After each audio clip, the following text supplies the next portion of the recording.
Y bueno, la verdad es que, Mauricio, vamos a arrancar. Bueno, ahorita vamos a tener una entrevista, pero rápidamente con Anaya. Anaya lo encontraron, Mauricio. Es algo verdaderamente sorprendente. Han localizado dónde está uno de los panistas que desde hace ya unos 3 años. Más, hace ¿Ya? prácticamente todo el gobierno, ¿no? Bueno, ahorita les comento dónde está. Pero bueno, primero vamos a entrevistar, tenemos aquí en la línea telefónica a el coordinador creo que es el Consejo Asesor se le llama, ¿no? Del programa de gobierno de Clara Brugada, Alejandro Encinas. ¿Qué tal, Alejandro?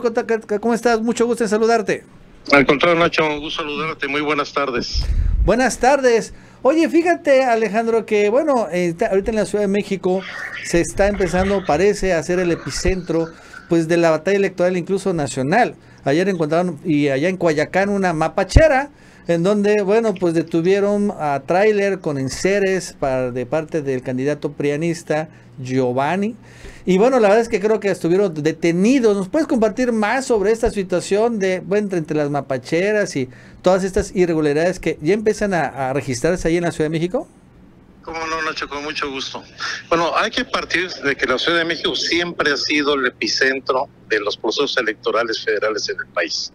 Aquí es la cuna de las grandes transformaciones y, por supuesto, en esta elección de nueva cuenta cobra mucho vigor, más aún ante el desplome de la campaña presidencial del PRIAN, en donde pues prácticamente ya han asumido su derrota y quieren orientar hoy todas sus baterías y particularmente sus recursos y sus malas prácticas a querer minar el proceso electoral en la ciudad. Yo creo que lo que hemos visto desde la destrucción de propaganda, de las mapacheras estas, la entrega de despensas, de refrigeradores, de colchones, es una expresión no solamente de las prácticas más viles de los procesos electorales del pasado, sino es una muestra de la desesperación que tienen por tratar de sobrevivir este proceso en donde, pues francamente, desde un inicio están totalmente desdibujados, una coalición que no tiene pies ni cabeza, que no tiene puntos de identidad, que no tiene confianza entre su candidata, los dirigentes de los partidos y los dirigentes de los militantes de los propios partidos.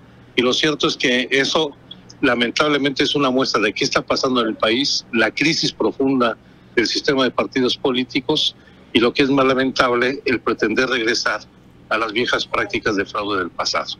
Entonces, es muy intenso lo que vamos a seguir viviendo en estas 3 semanas y fracción que nos quedan del proceso electoral, pero yo estoy muy convencido de que la conciencia de la ciudadanía de esta capital de la República se va a sobreponer a este tipo de prácticas. Alejandro, también hemos visto algo que yo no sé, no creo que sea inédito, pero sí es mucho más evidente en este proceso electoral, la actuación de los institutos electorales para favorecer, en este caso, al PRIAN, ¿no?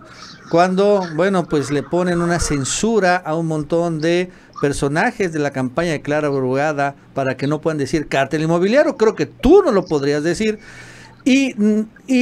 Pero curiosamente dejan a Clara Brugada, ella sí lo puede decir, pero ese tipo de cosas, la verdad es que es como que una pudrición total, ¿no? De los órganos electorales, no solo del INE, sino de estos órganos a niveles estatales. Pues si los partidos y sus dirigentes cada vez son de muy bajo perfil y gente que no está a la altura de las circunstancias políticas del país, esto sucede también en los órganos electorales y en general los órganos autónomos que se crearon en el país. Yo creo que no tenemos funcionarios electorales a la altura de la responsabilidad que representa encargarse de los procesos de definición de los gobernantes, de los representantes populares del país y llegar a estas expresiones de impedir que alguien opine sobre un tema donde está acreditada la actividad delictiva de un candidato como es Santiago Taboada y el cártel inmobiliario, es el extremo no solamente para intentar callar a quienes hacen este tipo de críticas a las actividades delictivas, sino de orientar de manera indebida pues la intención del voto. Creo que es un error grave, porque si de algo se trata los procesos electorales es de debatir, de expresar libremente las ideas sin ninguna censura y no debe buscarse favorecer a un candidato para ocultar las actividades delictivas en las que ha incurrido. ¿Tú crees, Alejandro Encinas, que como sucede a nivel nacional, que se impulsa una reforma electoral profunda al Instituto Nacional Electoral, en la Ciudad de México también haga falta algo similar? Que, por ejemplo, los consejeros electorales del Instituto Electoral de la Ciudad de México sean salidos por voto directo y, bueno, hay esa serie de reformas electorales en la jefatura de gobierno. Sí, yo creo que hay que replantear todo la estructura electoral, la forma que están diseñados los procesos, resultado de una reforma electoral fallida, aquella que quedó el Instituto Nacional Electoral y los organismos políticos electorales locales, donde quedó una indefinición entre cuáles las competencias de los gobiernos de los estados, cuál era la competencia del órgano local en la relación con el Instituto Electoral Federal, y lo cierto es que quedó tal maraña y confusión en toda la legislación que hemos derivado en un debilitamiento de la autoridad electoral. Yo creo que hay que buscar una reforma que fortalezca a los órganos electorales, que garantice que llegue gente profesional, capacitada, imparcial, que entienda que es un órgano del Estado, no es un órgano ciudadano. El Instituto Nacional Electoral y los institutos locales son órganos del Estado mexicano que deben actuar como servidores públicos y no representantes de la corriente que los promovió en el Senado o en la Cámara de Diputados para llegar a ese cargo, y es el punto de partida para poner orden en estos órganos electorales que lamentablemente han perdido mucho del perfil del objetivo para el cual fueron creados. Alejandro Encinas, gusto en saludarte aquí, Mauricio Rodríguez, escuchándote con atención. Buenas tardes. Buenas tardes, Mauricio, un gusto. Alejandro, la oposición trae desde el principio de la campaña este tema de que Claudia y Clara están peleadas. Incluso Claudia, en la gira que tuvo en estos días en la Ciudad de México, se refirió a este tema. Y bueno, yo no sé esto, ¿cómo lo han percibido? ¿Está permeando esta mentira? Porque lo que se ve, o lo que entiendo yo, es que están buscando un voto cruzado allá la oposición en la Ciudad de México. ¿Cómo está todo esto que ameritó incluso un comentario de Claudia en sus eventos? Sí, bueno, lo que trae la oposición es mucho dinero, y dinero que no ha explicado de cuál es su origen, de dónde viene. Pero esta falacia de que hay un diferendo personal, un distanciamiento entre Clara y Claudia, pues la verdad es que no tiene ningún sustento. Más allá de la buena relación personal que ellas sostienen desde hace mucho tiempo, hay algo que no tiene la oposición. Ellas tienen identidad política, identidad con un proyecto, identidad en las labores de construcción de un proceso de transformación del país, que no lo tienen los candidatos del PRIAN. Mira, hay casos extremos hasta ridículos. Tú vas al estado de Morelos, allá por Cuernavaca, y ves anuncios espectaculares llamando a votar por Claudia a la presidencia, pero por la candidata gobernadora en Morelos o al candidato a presidente municipal en Cuernavaca del PAN. Sí. Bueno, eso francamente es el extremo de la descomposición política de los partidos. Ahí no solamente no hay identidad, hay un nivel de pragmatismo que es mejor desechar a la candidata presidencial del PRIAN, que ya fracasó, a ver si logran pepenar algún voto diferenciado. Aquí, más allá de la razón personal, que es muy buena, lo que hay es identidad política, identidad con un proyecto, y eso es lo que realmente importa en los procesos electorales y en la vida política del país. Alejandro, el ambiente para el día de la elección, ¿cómo lo sienten? Porque bueno, hay veces que desafortunadamente sucede esto, la oposición recurre a grupos de choque, enrarecer el día de la votación con el tema de las urnas, grupos de encapuchados, en fin. ¿Ustedes qué? Bueno, y sobre todo que allá hay muchos grupos también que trabajan de esta manera. ¿Cómo ven ustedes este ambiente para el día de la elección? Yo lo veo con mucho optimismo. Estoy convencido que va a haber una muy grande participación de los ciudadanos. Hace 6 años llegamos a cerca del 73% de participación electoral en la ciudad. Creo que se va a reproducir. La gente favorable a Morena va a salir a votar, a diferencia de lo que pasó en el 2021. Y si bien no faltará algún exabrupto, algún acto de provocación, creo que lo que va a prevalecer es la calma y la tranquilidad en el proceso. Y aquellos que cometan algún tipo de infracción o quieran provocar algún desconcierto en la elección, pues espero que la autoridad electoral se encargue de poner orden y que esto no surja ningún efecto. Es interesante esto que comentas, Alejandro, de que la gente que apoya a Morena no salió a votar en 2021. ¿Por qué no salió a votar en 2021? ¿Qué diagnóstico tienen? Yo creo que hubo un exceso de confianza y yo creo que ahí creo que lamentablemente se incurrió en algunas incluso acciones de soberbia, pero ahora estamos preparados para salir a votar con toda firmeza, sin excesos de confianza, estando consciente de que la ciudadanía capitalina, el electorado en la Ciudad de México es un electorado crítico, exigente, demandante, que no se conforma solamente con los actos y promesas de campaña, y tenemos que ir a dar cuenta realmente de lo que representa en esta ciudad el proyecto de la Cuarta Transformación. Alejandro Encinas, oye, para terminar quiero salir un poquito del tema de la Ciudad de México y quiero escuchar tu opinión, tú como ex subsecretario de Derechos Humanos, sobre el giro que se ha dado ahorita, que lo vemos ahorita en la campaña electoral del movimiento Ayotzinapa, ¿no? Entre el portazo, bueno, la verdad es que sí se han vuelto, creo que ha sacado mucha violencia, incluso el abogado dice que va a denunciar a López Obrador en tribunales internacionales y algo que parece sí muy electorero de un movimiento que pues, realmente no debería ser. ¿Qué opinión tú ves cuando ves ese tipo de acciones después de tú estar muchos años tratando este tema? ¿Cómo ha devenido las cosas? Yo creo que hay que tomar las cosas con calma, con tranquilidad. Hay que mantener la interlocución con el presidente de la República. El gobierno debe de mantener una muy buena relación con los padres y madres de los muchachos desaparecidos de la Normal de Ayotzinapa. Y creo que todos debemos hacer un esfuerzo para que este lamentable hecho bochornoso que vivió el país hace casi 10 años no se contamine con el calor electoral. Aquí creo que dejemos este proceso que concluya, pero que el gobierno continúe, el gobierno actual con sus investigaciones, y que el próximo gobierno, encabezado por Claudia Sheinbaum, pues le dé continuidad y esperemos que mejore resultados a la investigación. Alejandro Encinas, coordinador del Consejo Asesor de Clara Brugada, muchas gracias. Y bueno, vamos a estar muy pendientes en las próximas semanas de lo que suceda. Que te envío un gran saludo. Igual, Nacho, Mauricio, muy buenas tardes. Hasta luego. Bueno, ahí está el coordinador, ¿no?, del Consejo Asesor. Claro, es curioso porque él entró para apoyar a Claudia Sheinbaum y como que también Claudia mandó mucha gente a apoyar a Clara Brugada, ¿sí te fijaste, no?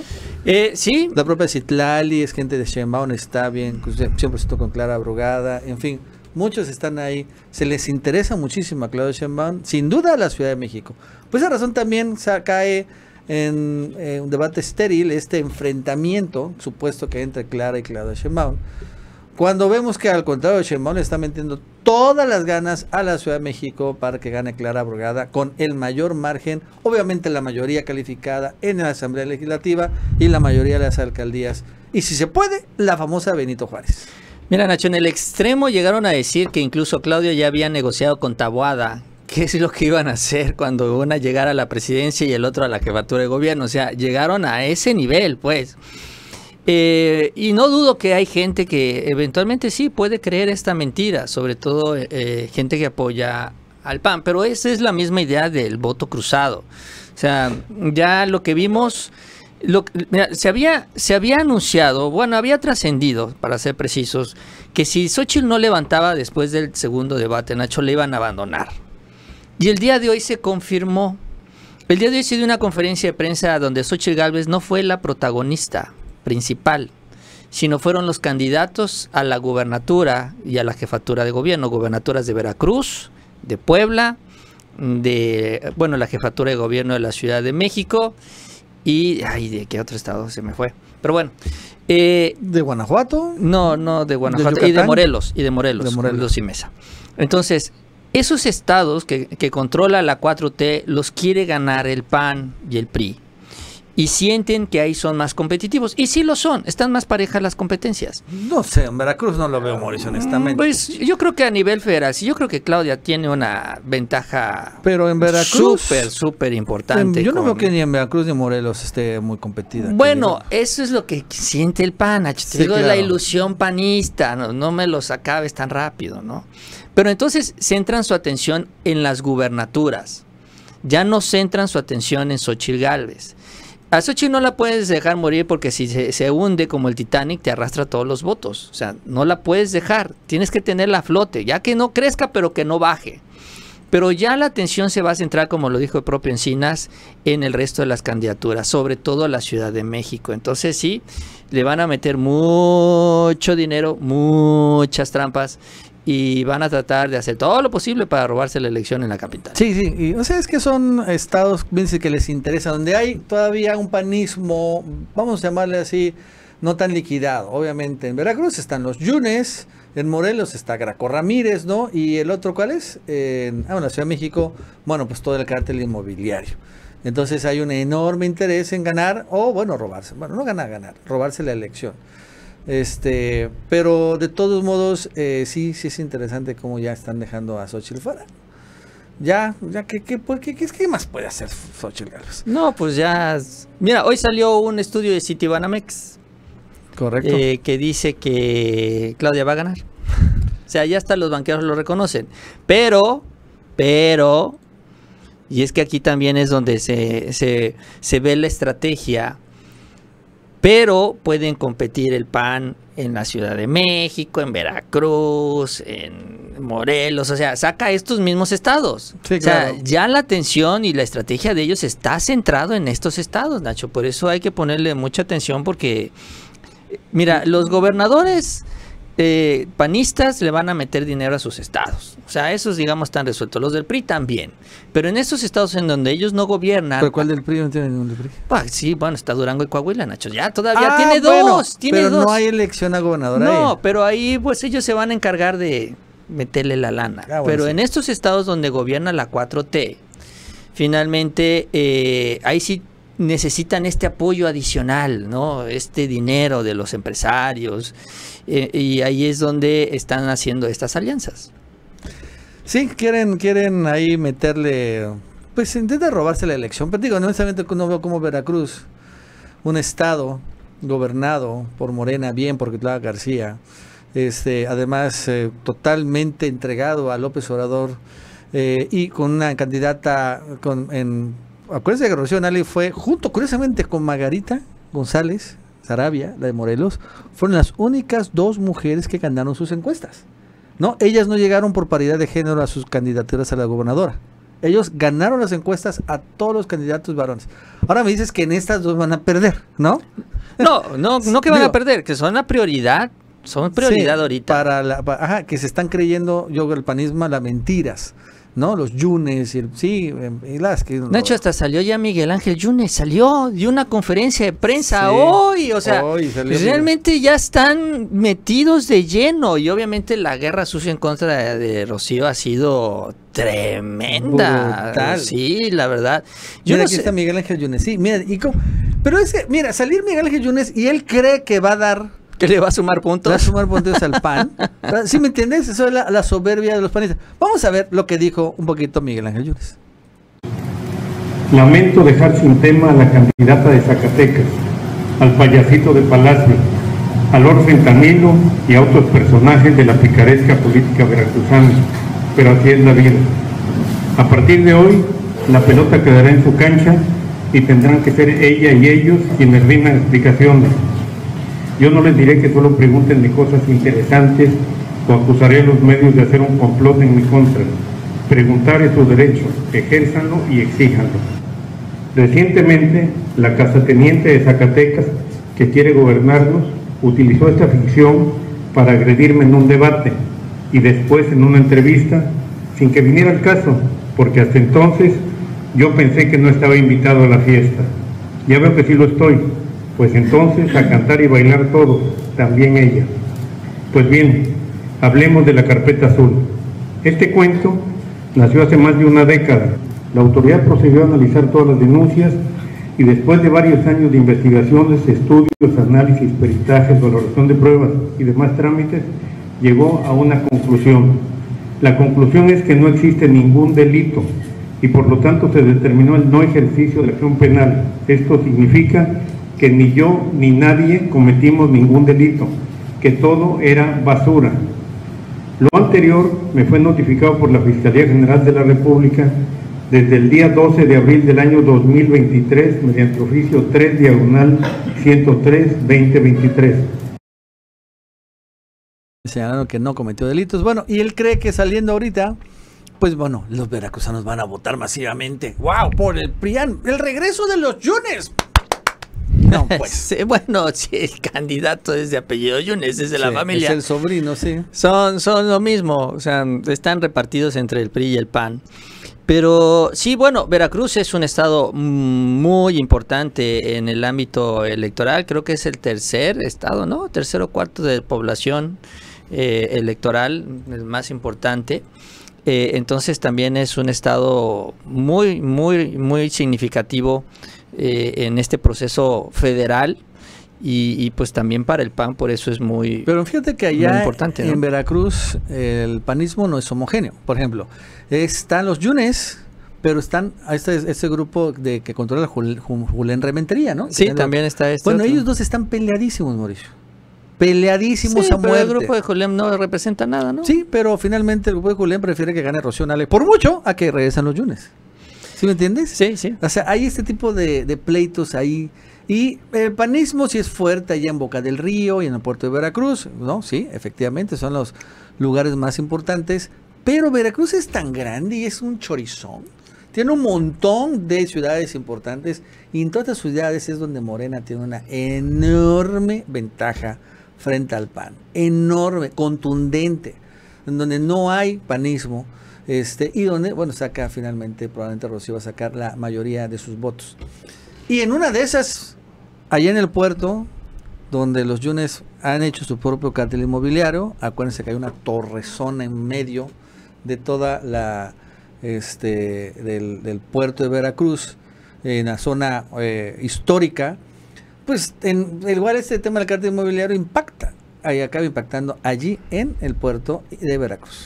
Sí, lo que se oficializa, Nacho, el día de hoy es que la oposición ya definió su estrategia para el cierre de campaña, va a centrar su atención en estos 4 estados en lo particular y con la ilusión de sacar la mayor cantidad de votos. Obviamente, pues la idea es tratar de quitarle alguno de estos estados a la Cuarta Transformación, pero de estos 4 estados o 4 lugares, pues obviamente el más importante es el de la Ciudad de México, ¿no? Ahí es donde originalmente la apuesta era esa, solo estaban esperando qué sucedía con Xochitl Gálvez, si por algún milagro del destino se empezaba a subir puntos en las encuestas, se confirmó que no, y bueno, pues la apuesta es Santiago Taboada, siempre lo ha sido, insisto.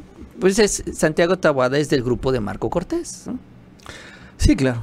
Y eventualmente de Ricardo Anaya. Bueno, el cartel inmobiliario. O sea, la apuesta es la elección intermedia del 2021. Que ojalá, como lo dice... ¿2021? Sí, por eso, porque ellos crecieron en 2021. Y entonces, como lo dijo Alejandro Encinas, bueno, ahí nos ganó la soberbia. Pues ojalá con esa experiencia, ahora sí ya no le permitan a la oposición avanzar. Bueno, acuérdense que en gran medida en el 2021 Ricardo Monreal, su accionar sí impactó y sí perjudicó. Ahorita, bueno, Monreal está sumado, está Katy Monreal, o sea, hay todo el interés de todo este grupo que tiene poder, influencia en la Ciudad de México, no digan que no, sí los tiene, ya lo vimos con Sandra Cuevas. Bueno, ahora es el interés de este grupo de que gane, obviamente, Katy Monreal, su familia, y bueno, no hay ese tipo de inercias negativas internas en Morena, eso es importante. Y Ebrard, pues tampoco, ¿no? Ebrard en la Ciudad de México está apoyando con todo a Clara Brugada. Entonces, si bien a nivel nacional se hace medio güey con Claudia Sheinbaum, pero sí hay un interés que gane Clara Brugada. Entonces, no hay corrientes internas de Morena que estén conspirando en contra de este partido ahorita en la Ciudad de México. Y por eso también Clara Brugada se encuentra muy bien. Bueno, Omar García Harfuch con todo igual está apoyando. Esto es importante.